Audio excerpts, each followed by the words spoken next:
آج انشاءاللہ قربانی کے موضوع پر چند باتیں انشاءاللہ میں عرض کروں گا۔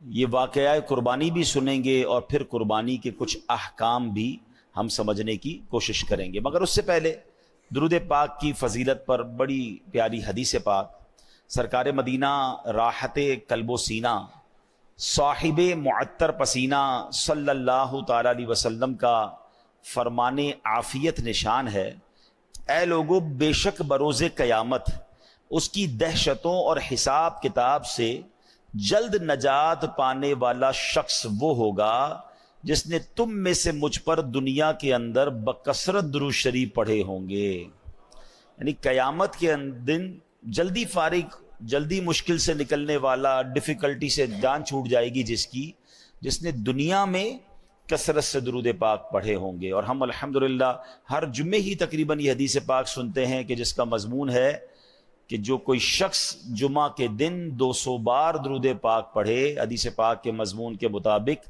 اس کے 200 برس کے گناہ معاف کر دیے جاتے ہیں۔ تو یہ خاص دن ہے، خاص گھڑیاں ہیں، کثرت سے درود پاک پڑھتے رہا کریں۔ آئیے مل کر محبت کے ساتھ باواز بلند درود پاک پڑھ لیں۔ صلو علی الحبیب صلی اللہ تعالی علی محمد صلی اللہ علیہ وسلم۔ آج سے 5000 سال کم و بیش، بلکہ اس سے بھی زیادہ سالوں پہلے، 8 ذوالحجہ 7 اور 8 کی درمیانی رات تھی کہ اللہ کے خلیل حضرت ابراہیم علیہ نبینا علیہ الصلوۃ والسلام نے خواب دیکھا، اور خواب میں کوئی کہنے والا کہہ رہا تھا کہ اپنے بچے کو ذبح کرو۔ اب آپ بیدار ہوئے اور آپ سوچنے لگے کہ یہ اللہ کی طرف سے خواب ہے یا شیطان کی طرف سے کوئی اشارہ ہے۔ آپ ہیزیٹیٹ تھے، آپ کنفیوز تھے، سوچ و بچار کر رہے تھے۔ یوم الترویہ کہا جاتا ہے 8 ذوالحجہ کو۔ ترویہ کے معنی ہے سوچ و بچار، سوچ و بچار کا دن۔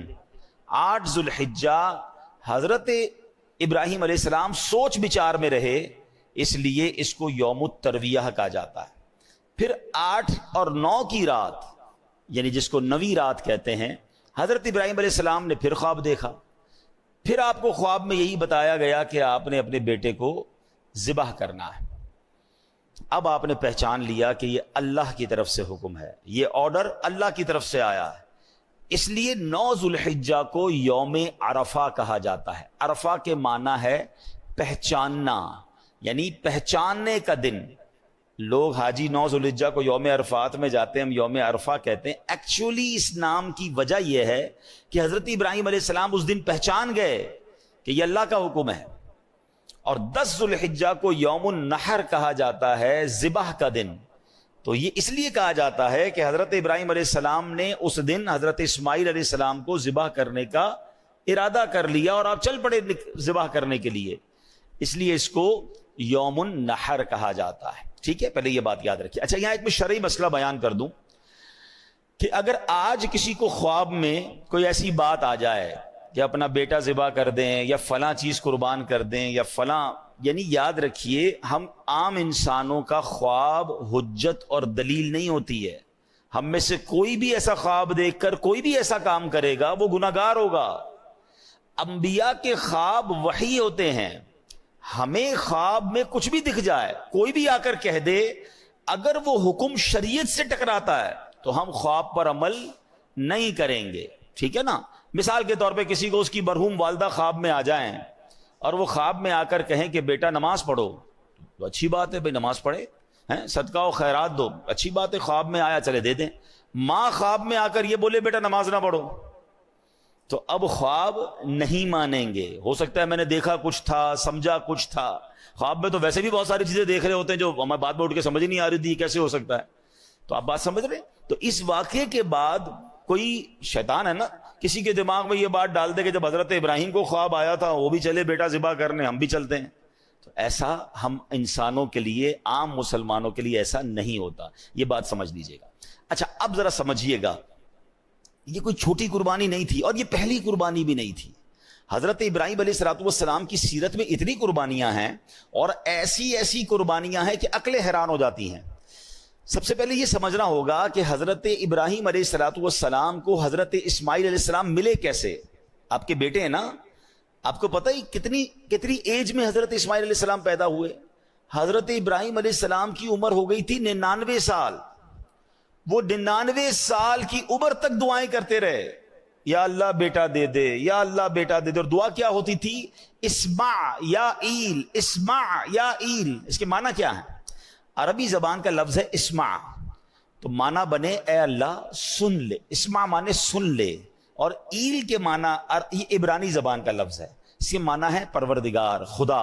یعنی اے میرے رب، اے میرے پروردگار میری دعا سن لے. یہ پکارا کرتے تھے، اور تمنا کیا تھی؟ کہ اللہ مجھے بیٹا دے دے. 99 ایئرز کی ایج میں جا کے بیٹا ملا. اب یہاں ایک بات سیکھنے والی ہے. حضرت ابراہیم کون ہے؟ خلیل اللہ ہیں. خلیل کس کو کہتے ہیں؟ دوست کو، اللہ کے دوست. اور سرکار دو عالم صلی اللہ تعالی علیہ وسلم کے بعد اگر کائنات میں کوئی سب سے عظیم ہستی ہے، سب سے بڑی ہستی اگر نبی پاک کے بعد کوئی ہے تو وہ حضرت ابراہیم علیہ الصلوۃ والسلام. اتنا بڑا مرتبہ ہے، اور اللہ کے دوست بھی ہیں، اور اتنی دعائیں، مگر بیٹا نہیں ملا 99 سال تک. مجھے اور آپ کو کیا سیکھنے کو ملا؟ کہ جناب اللہ سے دعا مانگنی ہے، مگر رب سے ناراض نہیں ہو جانا ہے، مایوس نہیں ہو جانا ہے. اگر نہیں مل رہا تو بھی راضی رہنا ہے. ہمارا پرابلم کیا ہے؟ 2 4 6 مہینے کوئی دعا کریں، کام نہ ہو، ہیں یار دعا کرتا ہوں قبول ہی نہیں ہو رہی. مکے جا کے دعا کی پھر بھی قبول نہیں ہوئی، مدینہ شریف جا کے دعا کی پھر قبول نہیں ہوئی، فلاں بزرگ سے دعا کرائی پھر قبول نہیں ہوئی. لوگ کہتے ہیں جمعے کے خطبے کے درمیان دعا کرو، کتنے جمعوں سے دعا کر رہا ہوں قبول نہیں ہوئی. اللہ سے شکوا ہے، اللہ سے ہی بھروسہ اٹھنا شروع ہو جاتا ہے. نہیں بھائی کچھ نہیں ہوتا، سنا ہی ہے، دعا قبول نہیں ہوتی. وہ اللہ کے خلیل ہیں اور 99 سال تک دعائیں کر رہے ہیں. کون ہے میرے اور آپ کے درمیان جو 99 سال سے دعائیں کر رہا ہے؟ اب اس پہ سیکھنے کو پتہ کیا ملتا ہے ان واقعات سے؟ کہ ہمیں اپنے رب سے مایوس نہیں ہونا. پہلے یہ بھروسہ کر لو نا کہ اللہ میرے لیے بہترین فیصلہ کرنے والا. ہم سب کی ماں، سب سے زیادہ پیار ہم سے کون کرتا ہے؟ ماں کرتی ہے نا. ماں کے دل میں ممتا ڈالنے والا کون ہے؟ یعنی میری ماں مجھ سے پیار کرے، یہ خیال اس کے دل میں ڈالنے والا کون ہے؟ اللہ نہ ڈالتا تو ماں پوچھتی بھی نہ. ذرا آپ سوچیں، صرف ماں، انسانوں کی ماں کے دل پہ رب نے نہیں ڈالا. یہ جتنے جانور ہیں ان کی ماں بھی اپنے بچوں سے ویسا ہی پیار کرتی ہے، جان دے دیتی ہے، لڑنے آ جاتی ہے، چاہے وہ بلی ہو، کتا جو بھی جانور ہو. بچے کے لیے جانور بھی جان دینے کے لیے تیار ہو جاتے. کیوں؟ یہ اللہ نے خیال ڈالا ہے. اور اگر اچھا اب اس کی لاجک سمجھیں، اے ہائے میرے رب کی شان دیکھو. جب ہم پیدا ہوتے ہیں، ہم پیدا ہوں یا جانور کے یہاں بچہ پیدا ہو، کیسا ہوتا ہے؟ نازک سا، اس کی نہ ہمت نہ طاقت نہ چلنے جیسا قابل. اگر ماں باپ بچہ پیدا کرنے کے بعد بچے سے محبت ہی نہ کریں، خیال ہی نہ کریں، تو بچہ تو مر جائے گا نا. اس کو تو خادم چاہیے. آپ اگر غور کریں نا، بچے کے پیدا ہوتے ہی اس کو 2 خادم چاہیے ہوتے ہیں. ایک اس کے کھانے پینے، جس کو کہیں ورزش، مالش، صفائی ستھرائی کرنے والی ایک خادمہ چاہیے بچے کو، اور ایک اس کے لیے خرچ کرنے والا بندہ بھی چاہیے. اللہ نے کیسا انتظام کیا کہ ماں بچے کی باقاعدہ خادمہ بنتی ہے. اس کی گندگی بھی صاف کر رہی ہے، اس کو روز مالش بھی کر رہی ہے، اس کو کپڑے بھی پہنا رہی ہے. وہ روئے تو ماں تکلیف میں ہے، وہ اٹھ جائے تو ماں اٹھ جائے. اس کے جسم میں اللہ نے ایسی خوراک دی کہ ماں اسے دودھ بھی پلا رہی ہے. یعنی اللہ نے کیسی ہم سب کے لیے انتظام کیا کہ اس کے دل میں ایسی چیز ڈال دی کہ وہ اپنے آرام نہیں دیکھے گی، بچے کا آرام دیکھے گی. اچھا ماں سب کچھ کرے، پیسے ہی نہ ہو ماں کے پاس، تو بچے کو کپڑے کہاں سے پلائے گی، دوائیں کہاں سے دے گی؟ اب باپ کے دل میں رحم ڈالا کہ باپ اپنی جیب سے اپنی خواہشات کو مارتا ہے، اپنے بچے کی خواہشات پوری کرتا ہے. کیا شاندار انتظام میرے رب نے ہم سب کی پرورش کے لیے کیا. مگر اس سارے انتظام کو کرنے والا ہے کون؟ اللہ ہے نا. وہ کتنا پیار کرتا ہے ہم سے. پہلے یہ اطمینان کر لو کہ میری ماں سے کئی گنا زیادہ پیار میرا رب مجھ سے کرتا ہے. ٹھیک ہے؟ تو جب رب مجھ سے اتنا پیار کرتا ہے اور وہ نہیں دے رہا ہے، میں مانگ رہا ہوں پھر بھی نہیں دے رہا ہے، میں رو رہا ہوں پھر بھی نہیں مل رہا ہے، تو پھر یقین کر لو نا یہی میرے لیے بہتر ہوگا، یہی میرے لیے اچھا ہوگا. میں نے کئی بار اپنے بیانات میں ایک ایگزامپل دی ہے سمجھانے کے لیے، آج پھر دے دیتا ہوں، شاید کسی کا دل میں اطمینان آ جائے. کئی لوگ ہوتے ہیں بیچارے پریشان ہوتے ہیں اور کنفیوز بھی رہتے ہیں، یار دعائیں مانگتے ہیں پتہ نہیں کیوں مسئلہ حل نہیں ہو رہا. مثال دیتا ہوں، چلے ایک ایگزامپل. آج کل گرمی کے دن ہیں، سب کو جی چاہتا ہے آئس کریم کھانے کا، شربت پینے کا، کولڈ ڈرنک پینے کا، لیکن اگر آپ کے کوئی چھوٹا بچہ ہو، بھائی ہو، اس کا گلا خراب ہو جائے، فلو ہو جائے اسے، ٹھیک ہے، نزلہ بھی ہو جائے، بخار ہو جائے، اور اب وہ رو رہا ہے کہ ابو میں نے آئس کریم کھانی ہے، یا ابو جی میں نے کولڈ ڈرنک پینی ہے، آپ کیا کریں گے؟ کھلائیں گے اسے؟ بتائیے نا. کولڈ ڈرنک پلائیں گے؟ اچھا وہ رو رہا ہے، نہیں نہیں میں نے پینی ہے، وہ بہت زور زور سے رو رہا ہے، آپ پلا دیں گے اسے؟ اچھا آپ کا کوئی دوست برابر میں آپ کے بیٹھا ہے، وہ کہے یار کیسے ظالم والد ہو یار، بچہ رو رہا ہے، پلا دو نا اسے آئس کریم، دے دو آئس کریم، کھلا دو یا کولڈ ڈرنک پلا دو. آپ ایک جواب دیں گے، میں والد ہوں، مجھے پتا ہے میرے بچے کو کب کیا دینا ہے، ابھی دوں گا بیمار ہو جائے گا، ابھی دوں گا اس کا گلا اور خراب ہو جائے گا، اس کو رونے دو، اس کو نہ دینا اس کے لیے اچھا ہے. ایسا ہی ہے نا. اب ذرا دل کے کانوں سے میرا جملہ سننا، آپ والد ہیں، آپ کو پتا ہے بچے کو کب کیا دینا ہے، میرے خالق کو نہیں پتا مجھے کب کیا دینا ہے؟ بات اگر یہ سمجھ آ گئی نا جس دن کہ میں رو رہا ہوں وہ نہیں دے رہا، میں تڑپ رہا ہوں وہ نہیں دے رہا، میں گڑ گڑا رہا ہوں وہ نہیں دے رہا، اب بندہ سمجھ جائے یہی میرے لیے بہتر ہے، میرا رب بہترین فیصلہ کرنے والا ہے، میری ماں سے زیادہ جب چاہنے والا ہے تو ڈیسیشن بھی بہترین ہوگا نا. اور ایسا لکھا کتابوں میں، روایتوں میں یہ مضمون ہے، کسی کا غریب رہنا اس کے لیے اچھا ہے اور کسی کا امیر بننا اس کے ایمان کے لیے اچھا ہے، کیونکہ اگر اس کو غریب کو امیر بنا دیا جاتا تو وہ پیسے کے اندر ایسا گم ہو جاتا کہ آگے جا کے اس کا ایمان بھی برباد ہو جانا تھا. تو رب جانتا ہے کہ اس کا غریب رہنا بہتر ہے، کسی کو امیر بنایا اس کے لیے دنیا اور آخرت کے امیر رہنا اچھا تھا، غربت ہوتی تو کہیں یہ کفر کر لیتا. تو ہمیں نہیں پتا ہوتا، یہ اللہ کی تقسیم ہے، کوئی صحت مند رہتا ہے، کوئی بیمار رہتا ہے، کوئی خوش رہتا ہے، کوئی پریشان رہتا ہے، ارے یہ رب کے فیصلے ہیں، وہ ہم سے بہتر جاننے والا ہے. اور بعض اوقات جب نہیں ملتا نا اور اس کے کچھ عرصے بعد ملتا ہے تو عقل حیران ہو جاتی ہے کہ واقعی کمال فیصلہ تھا، یہی میرے لیے بہتر تھا. بے اولاد روتے ہیں اولاد نہیں مل رہی ہیں، در در جاتے ہیں دعائیں کرتے نہیں ملتی اولاد، کیا پتہ ایسی اولاد لکھی ہو اس کے نصیب میں کہ جو بڑے ہو کر ماں باپ کو مار کے گھر سے ہی نکالنا تھا. ہم نہیں سنتے بعض اوقات ماں باپ کہتے تو پیدا ہی نہ ہوتا تو اچھا تھا، اتنا بچہ تنگ کرتا ہے. تو یہ اللہ کے فیصلے ہیں. تو سبحان اللہ، حضرت ابراہیم 99 سال تک دعا کرتے رہے.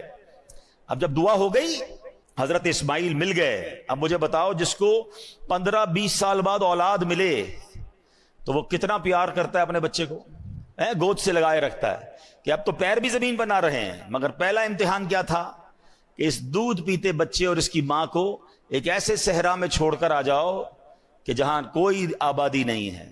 آپ امیجن کر سکتے ہیں کہ آپ اپنی زوجہ اور اپنے بچے کو کسی میدان میں ریگستان میں چھوڑ کر آ جائیں، اور وہ بھی وہ بچہ جو اتنی دعاؤں کے بعد ملا ہو.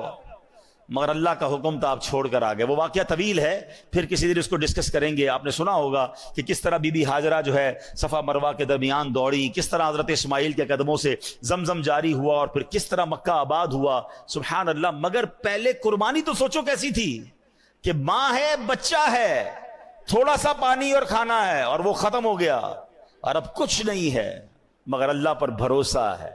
اس خاندان کی قربانیاں تو سوچو. پھر اللہ نے حضرت ابراہیم اور حضرت اسماعیل سے کعبے کی تعمیر کروائی. وہ مقام ابراہیم جس پر کھڑے ہو کر حضرت ابراہیم نے کعبے کی تعمیر کی. سبحان اللہ. یہ کیسا اللہ کے نبی کا معجزہ ہے کہ 5000 سال سے زیادہ عرصہ گزر چکا ہے. جو مکے گئے ہیں انہیں پتا ہے کہ آج بھی اپنی آنکھوں سے حضرت ابراہیم کے قدموں کے نشان ہم دیکھتے ہیں، اور وہ پتھر ویسے ہی سلامت ہے. دنیا میں کوئی پرانی سے پرانی عمارت 700 800 1000 سال کے بعد ختم ہو جاتی ہے، گر جاتی ہے، نام و نشان مٹ جاتا ہے.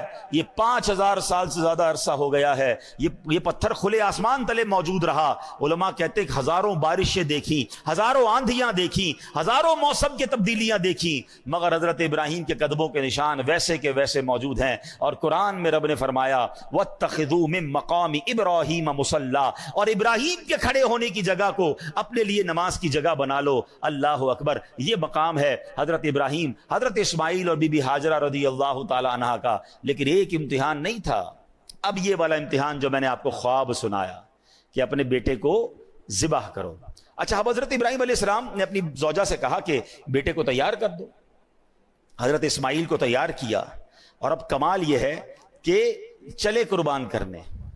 جب قربان کرنے چلے تو شیطان کب یہ چاہتا کہ اتنی بڑی قربانی اتنا بڑا جناب ثواب حضرت ابراہیم کما لیں گے. تو شیطان پہلے حضرت ابراہیم کے پاس آیا انسانی شکل میں. اے ابراہیم کہاں چلے ہیں؟ کہا بیٹے کو لے کے جا رہا ہوں. کہا مجھے پتا ہے آپ ذبح کرنے جا رہے ہیں. حضرت ابراہیم نے کہا کہ اب بیٹے کو باپ ذبح کرتا ہے؟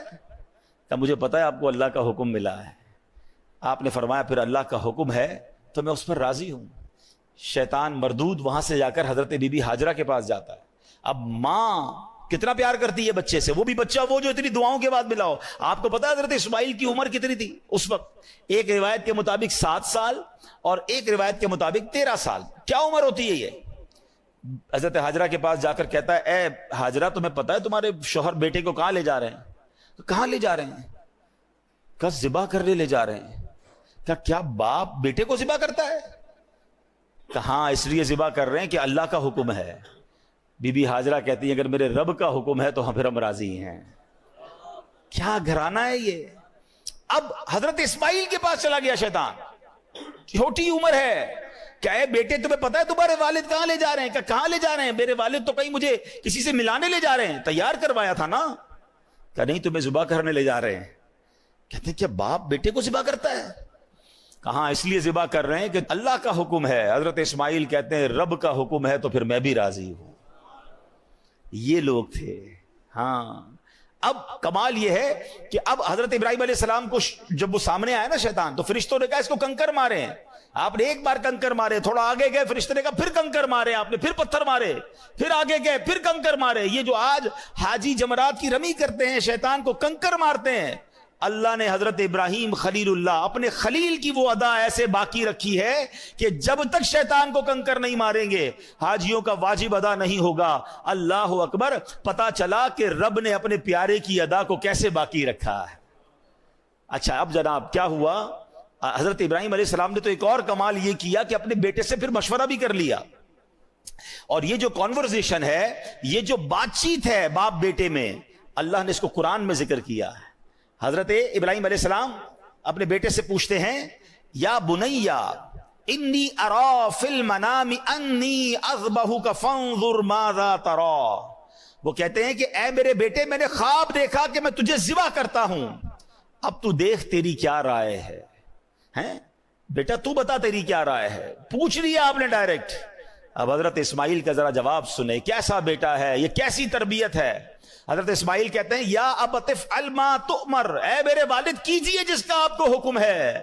خدا نے چاہا تو قریب ہے آپ مجھے صابر یعنی صبر کرنے والا پائیں گے. اللہ اکبر. اب حضرت اسماعیل نے بڑی انوکھی بات کی حضرت ابراہیم سے. کہتے ہیں بابا جان ایک کام کیجئے گا, ذرا چھری کو تیز کر دیجئے گا تاکہ مجھے ذبح ہوتے ہوئے تکلیف کم ہو. مجھے اچھی طرح رسیوں سے باندھ دیجئے گا تاکہ میں زیادہ ہلوں تو میرے خون کے چھینٹے کہیں آپ کے کپڑوں پر نہ پڑ جائیں. اے بابا جان مجھے سیدھا نہیں, مجھے الٹا چہرے کے بر لٹا دیجئے گا, پیشانی کے بل لٹائیے گا کیونکہ میرا چہرہ آپ کو دیکھنا نہ پڑے. اور جب مجھے ذبح کر لیں تو میرا یہ جو لباس ہے نا یہ میری ماں بی بی ہاجرہ کو دے دیجئے گا تاکہ ان کو کچھ تسلی ہو جائے. آپ سوچ سکتے ہیں یہ باپ بیٹے کی کانورسیشن, یہ کیسی قربانی تھی. اور ایسے ہی ہوا, حضرت ابراہیم علیہ السلام نے اپنے بیٹے کو رسیوں سے باندھ دیا, چھری کو تیز بھی کر لیا, پیشانی کے بل بھی لٹا دیا. اور سبحان اللہ آپ کے لیے جو حکم تھا, آپ کا جو کام تھا, جو بندگی تھی آپ نے کر دی. وہ تو کر چکے جو کرنی بشر کی ہے, آپ نے چھری کو پھرا دیا. مگر سبحان اللہ میرا رب چاہے تو چھری بھی کام نہ کرے نا, چھری نے کاٹا نہیں. یہاں یہ بات بھی سمجھنی ہے. حضرت ابراہیمی کے 2 واقعات ہیں جو پھر ہمیں توکل سکھاتے ہیں. آپ وہ واقعہ پھر کبھی ڈسکس کریں گے, لیکن ماشاءاللہ آپ نے سنا ہوگا کہ حضرت ابراہیم علیہ السلام کو نمرود نے ایک آگ لگائی تھی جس میں ڈالا گیا تھا. آگ کا کام کیا ہے بتاؤ نا, جلانا ہے نا. آگ نے جلایا نہیں نا. کیا ہوا, اتنی بڑی آگ تھی, آپ کو تھرو کر دیا گیا آگ میں.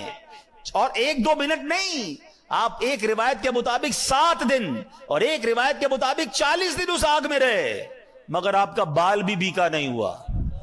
تو پتا کیا چلا کہ آگ کا کام جلانا ہے, مگر رب چاہے تو آگ نہیں جلائے گی. چھری کا کام کاٹنا ہے, مگر میرا رب چاہے تو پھرا دے کوئی چھری, مگر چھری نے کاٹنا نہیں ہے.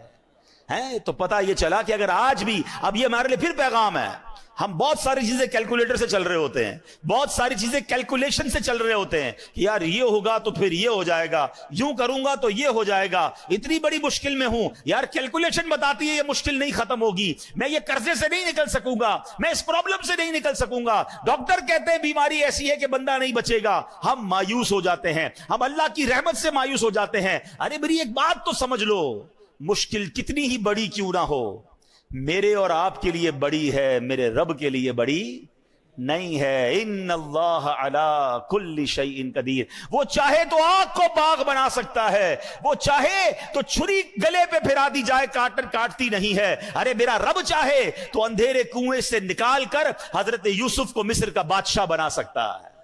ختم ہو گئی تھی نا لائف، بھائیوں نے باندھ کر کنویں میں ڈال دیا تھا، اب اور کیا بچتا ہے؟ مگر اللہ نے صرف کنویں سے نہیں نکالا، مصر کا بادشاہ بنایا۔ حضرت میرا رب چاہے دریائے نیل حضرت موسیٰ اور ان کے ساتھیوں کے لیے راستے نکالتا ہے، اور اسی دریائے نیل میں پیچھے آنے والے فرعونیوں کو غرق بھی کر دیتا ہے۔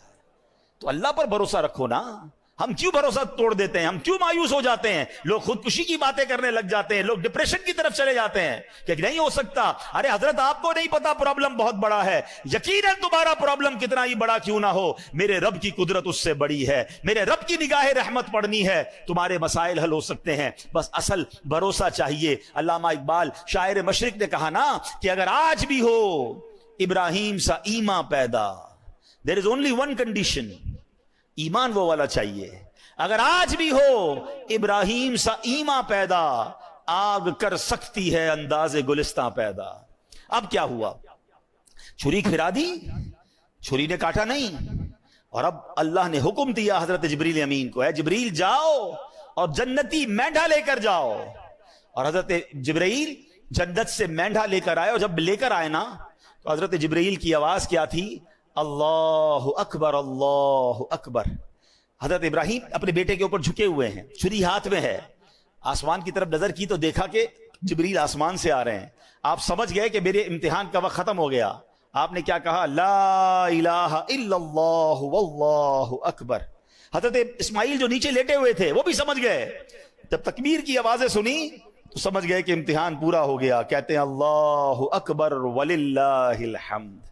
یہ جو عید کے دن تسبیح پڑھتے ہیں نا، اس کا ذرا سینیریو سمجھیے، اس کا پس منظر اور بیک گراؤنڈ سمجھیے، یہ کتنی مبارک تسبیح ہے کہ اس کے شروع کے الفاظ حضرت جبریل کی زبان سے نکلے ہیں، اس کے درمیان کے الفاظ حضرت ابراہیم کی آواز میں نکلے ہیں، اور آخری الفاظ حضرت اسماعیل کی زبان سے نکلے ہیں۔ ہم تو تسبیح نارملی پڑھ لیتے ہیں، مگر اس سینیریو کو، اس قربانی کو، اس عظیم واقعے کو تو یاد کیا کرو۔ بلکہ میرے پیارے اسلامی بھائیوں، اس بیان کو، اس واقعے کو اپنے بچوں کو سنائیں۔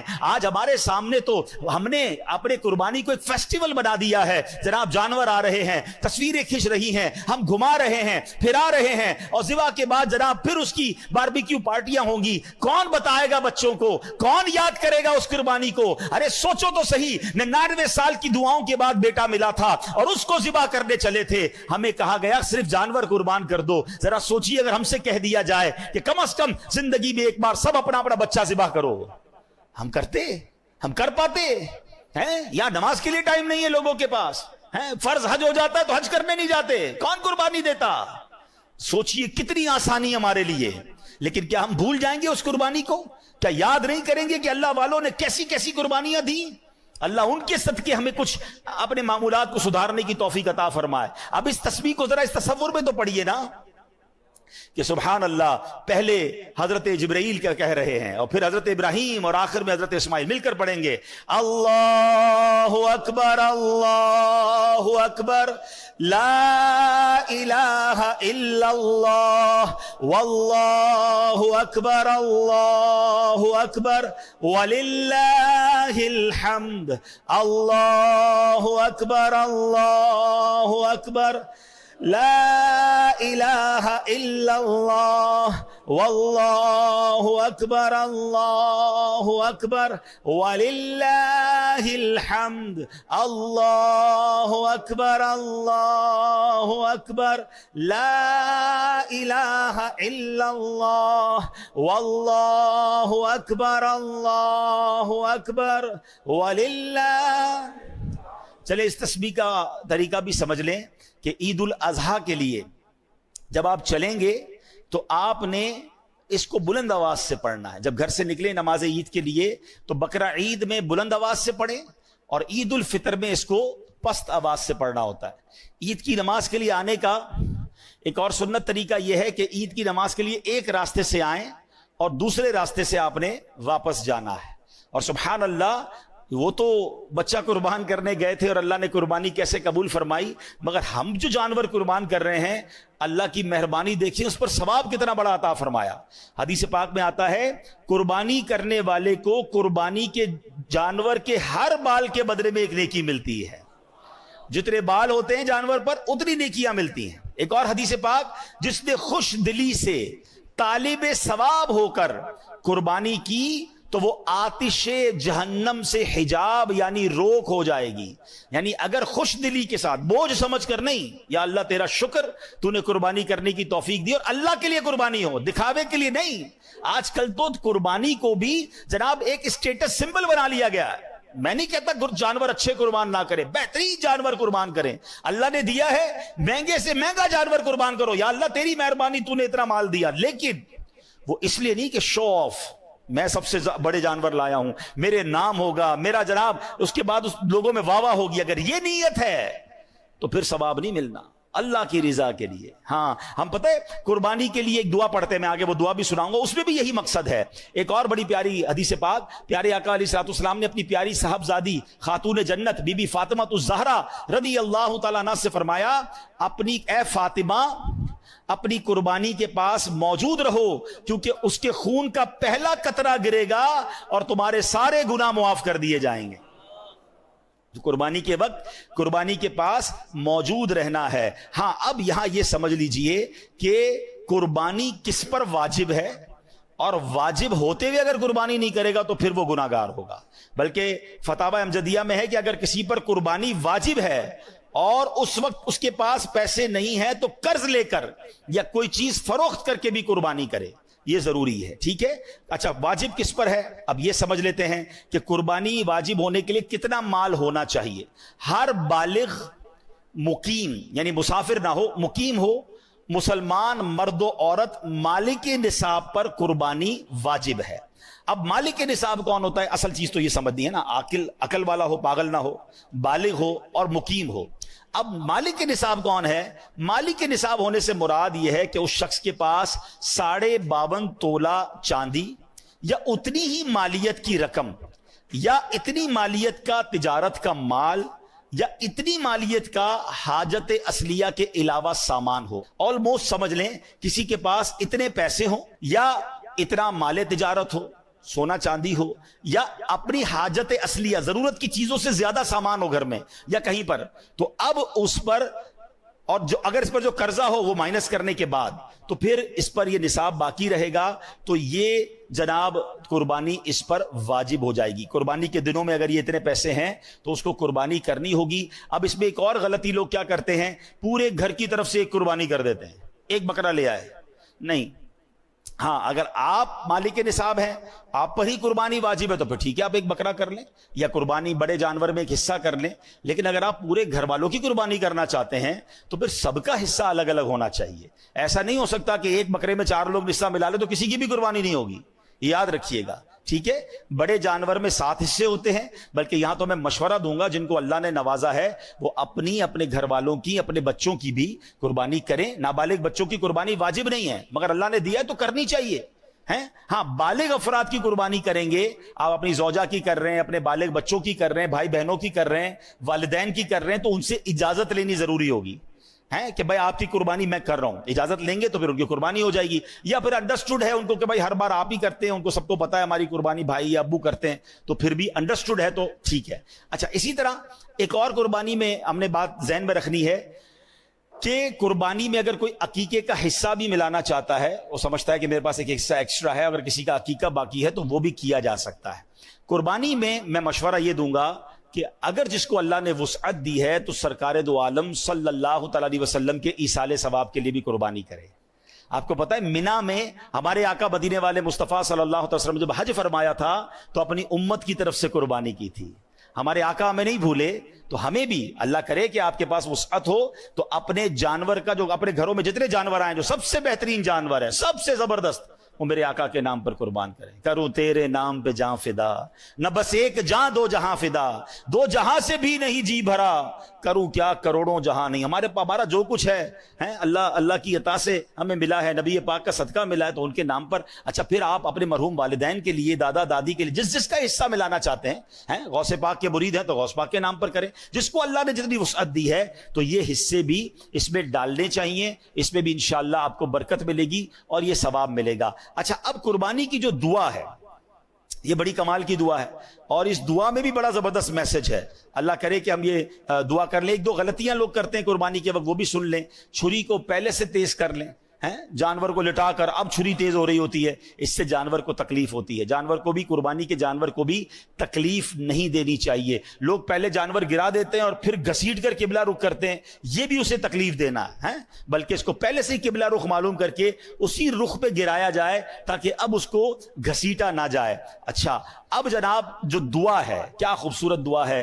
انی وجہت وجہی للذی فطر السماوات والارض حنیفا وما انا من المشرکین ان صلاتی ونسکی ومحیای ومماتی للہ رب العالمین. میری فیورٹ دعاؤں میں سے یہ دعا ہے. جو الفاظ ہے نا قرآن کے، آئے ہائے، اللہ کرے میں اور آپ اس کے مصداق بن جائیں، ایسے ہی بن جائیں. کیا معنی ہے؟ ان صلاتی، بے شک میری نماز، و نسکی، کیا فرمایا کہ میری نماز، اور پھر فرمایا میری قربانیاں، و محیای و مماتی، میری زندگی اور میری موت، للہ رب العالمین، سب اللہ کے لیے. اللہ کرے ہماری قربانیاں بھی اللہ کے لیے، ہماری نمازیں بھی اللہ کے لیے، ہماری زندگی بھی اللہ کے لیے، ہماری موت بھی اللہ کے لیے. پرابلم یہ کہ قربانی کرتے ہیں مگر اللہ کے لیے نہیں ہو رہی ہوتی، اس میں نیتیں اور شامل ہو جاتی ہیں. نہیں، دکھاوا نہیں، لوگوں کی واہ واہ نہیں، مجھے اللہ کو راضی کرنا ہے. اور یہ قربانی کرتے وقت دعا بھی پڑھیں اور دل میں یہ کیفیت بھی پیدا کرے کہ اللہ اپنی مہربانی سے میری قربانی جو ہے وہ قبول فرما لے. تو بہرحال جانوروں پر رحم کیجئے گا، اس کو تماشا نہ بنائیں. اس کو، جس کو کہتے ہیں نا کہ جانور کو تکلیف پہنچا رہے ہوتے ہیں، یہ بالکل نہیں کرنا چاہیے. سرکار دو عالم علیہ الصلوۃ والسلام نے ایک شخص کو دیکھا کہ وہ بکری کی گردن پر پاؤں رکھ کر چھری تیز کر رہا ہے اور بکری اس کی طرف دیکھ رہی ہے. تو نبی پاک علیہ الصلوۃ والسلام نے فرمایا کیا تم پہلے ایسا نہیں کر سکتے تھے؟ کیا تم اسے کئی موتیں مارنا چاہتے ہو؟ اسے لٹانے سے پہلے اپنی چھری تیز کیوں نہ کر لی؟ یعنی اس قدر نبی پاک علیہ الصلوۃ والسلام جانوروں کے حقوق بھی بیان کر رہے ہیں. اچھا بعض اوقات یہ جو قصاب بھائی ہوتے ہیں یہ غلطی کیا کرتے ہیں کہ جانور کو ذبح کیا، ابھی وہ تڑپ رہا ہے اور اس کی کھال اتارنا شروع کر دیتے ہیں. بالکل ان کو ہاتھ نہ لگانے دیں، کہ پہلے اس کی روح پوری نکلنے دیں، اس کو ٹھنڈا ہو لینے دیں، پھر کسی طرح کا بھی کوئی کام شروع کریں. ان کو جلدی ہوتی ہے، یہ سخت اذیت دینا ہے کہ ابھی تو وہ ذبح ہوا ہے، اس کو ٹھنڈا ہو لینے دیں. جب بالکل آپ کو لگے کہ اس کی روح نکل گئی ہے، وہ ٹھنڈا ہو گیا ہے، اب اس کو جناب اس کا جو بھی گوشت وغیرہ یا کھال وغیرہ پر کام کرنا ہے وہ کریں. تو یہ بھی آپ نے قصاب سے یہ معاملہ کرنا ہے. آخری بات کہہ دوں، جو ایک بڑی غلطی لوگ کرتے ہیں کہ جب جانور کو ذبح کرتے ہیں، یاد رکھیے جانور کو ذبح کرتے وقت جو بھی ذبح کرے گا اسے بلند آواز سے بسم اللہ اللہ اکبر پڑھنا ہے. جان بوجھ کر نہیں پڑھے گا تو وہ جانور ذبح ہی نہیں ہوگا، حلال ہی نہیں ہوگا. ٹھیک ہے؟ اب اس میں غلطی کیا ہو رہی ہے کہ لوگ کہتے ہیں ذرا ہم بھی چھری گھمائیں گے. اچھا ہم ہوتے اناڑی ہیں، ہمیں ویسی چھری گھمانا آتی نہیں ہے. تو اگر آپ نے چھری، آپ نے بھی ہاتھ لگایا ہوا ہے یا آپ بھی ساتھ ذبح کر رہے ہیں، 2 افراد یا 3 افراد، تو سب مل کر پھر بلند آواز سے بسم اللہ اللہ اکبر کہیں گے. ایک نے کہا اور ایک نے نہیں کہا تو یہ درست نہیں ہے. جتنے لوگ ذبح میں شامل ہیں، جو ذبح کرنے میں شامل ہیں، ان سب نے تکبیر بلند آواز سے پڑھنی ہے. اچھا اب بدقسمتی سے کراچی میں ایک بڑا مسئلہ ہے کہ کئی لوگوں کے منہ میں پان گٹکا ہوتا ہے اور یہ قصاب بھائی بھی بعض اوقات کھا رہے ہوتے ہیں. تو پہلے چیک کر لیں بھائی کہ اگر ان کے منہ میں پان گٹکا ہے تو ان کی تو آواز ہی نہیں نکلے گی، اور ہم لاکھوں روپے کا جانور لے کر آئیں اور وہ ذبح صحیح ہوا کہ نہیں ہوا. تو پانی وانی پلا دیں، پہلے ان کو چائے پلا دیں تاکہ منہ ان کا صاف ہو جائے، اور ان کو بھی بار بار کہیں کہ آپ نے ذبح کے وقت بلند آواز سے تکبیر پڑھنی ہے. اور اگر آپ ساتھ ذبح کر رہے ہیں تو آپ بھی تکبیر پڑھیں. اللہ کریم سے میں دعا کرتا ہوں رب کریم سب کی قربانیوں کو اپنی بارگاہ میں قبول فرمائے.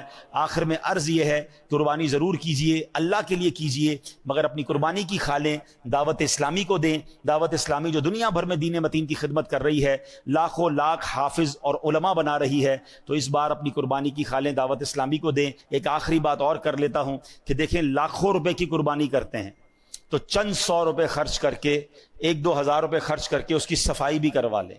ہیں لاکھوں روپے کا جانور ذبح کیا روڈ پہ، اپنا گوشت اندر لے گئے، سارا خون اور ساری جو علائشیں گندگی ہیں وہ لوگ روڈ پہ چھوڑ جاتے ہیں، اور جناب اس سے بیکٹیریا پھیلتے ہیں، اس سے جراثیم پھیلتے ہیں، اس سے تعفن ہوتا ہے۔ اتنی خوبصورت سنت ابراہیمی ہے، مگر ایک دو دن بعد گلیوں سے بدبو آ رہی ہوتی ہے۔ تو یہ کتنی عجیب بات ہے، جب آپ لاکھوں روپے جانور پر اور ہزاروں روپے کسائی کو دے سکتے ہیں تو بھائی صفائی کرنے والے کو بھی 1000 روپے دے دیں کہ بھائی یہ پوری روڈ یا پورا علاقہ اچھے طریقے سے صاف کر دو۔ یہ میرا وطن ہے، یہ آپ کا وطن ہے، یہ سڑکیں بھی ہماری ہیں، یہ محلے بھی ہمارے ہیں، تو پلیز ایسا نہ کریں۔ اس بار اپنی قربانی ضرور کیجئے، تو جہاں جہاں پاکستان میں آپ قربانی یا دنیا میں کریں، جانور ذبح کرنے کے بعد اس کی بقیہ علائشوں کی صفائی کی ذمہ داری بھی ہماری ہے۔ ہم حکومت کو برا بھلا کہتے ہیں، جناب ان کی گاڑیاں نہیں آئیں، وہ کیا کریں گے، کتنی جگہوں پر جائیں گے؟ ہم خود اپنا خیال رکھیں نا، اپنا گھر صاف کر لیا، روڈ خراب کر دی، تو روڈ کو بھی صاف کریں، تو انشاءاللہ اس کا بھی اجر ملے گا۔ اللہ پاک عمل کرنے کی توفیق عطا فرمائے۔ صلو علی الحبیب۔